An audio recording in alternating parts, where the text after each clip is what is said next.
ရာတော့မတရားဘူးဆရာတော့လူချင်းနဲ့ကျန်းစာတွေကြားတော့လေဟောအနောက်ရချီရောက်အောင်ဝီကုန်းချပေးတယ်အခုဝီကုန်းရှာလူချင်းနဲ့လင်ကြတော့မချပေးဘူးဆရာတော့မတရားဘူးမုံနဲ့အမြောက်တက်ဒါတွေအားလုံးကကျမအပြစ်တွေပါဟာ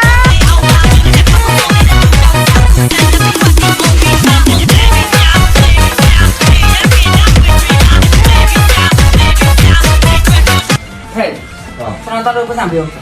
မင်းတို့ကတောင်းလိုက်တဲ့ပတ်စံဆိုတော့ကွာဒီလောက်တန်းလေးကောင်းရရတယ်ဟုတ်ကဲ့ကျွန်တော်စားတော့တယ်မှာဒီပတ်စံဟောတော့ဘောတော့ဟာဖေတို့ကတော့ရှောင်းမှာတော့မဟုတ်ကျွန်တော်ဟောတယ်မှာတော့တွေ့ရမှာပြီးတော့စောပူတာဒီလိုနဲ့တို့ဗီဇာတို့ဖေတို့ကတော့မုန်းနေများတို့ဒီဘုံစားရဖြစ်မဟုတ်ဘူးအဲ့ဒါနဲ့ဘယ်တော့မှလဲ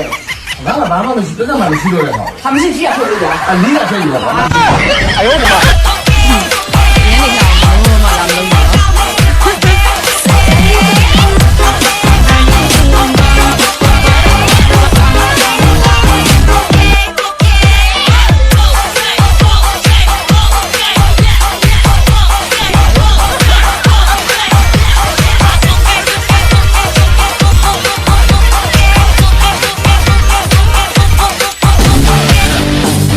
ဘဲကောင်းတော့လူမိုက်ဆိုဟမ်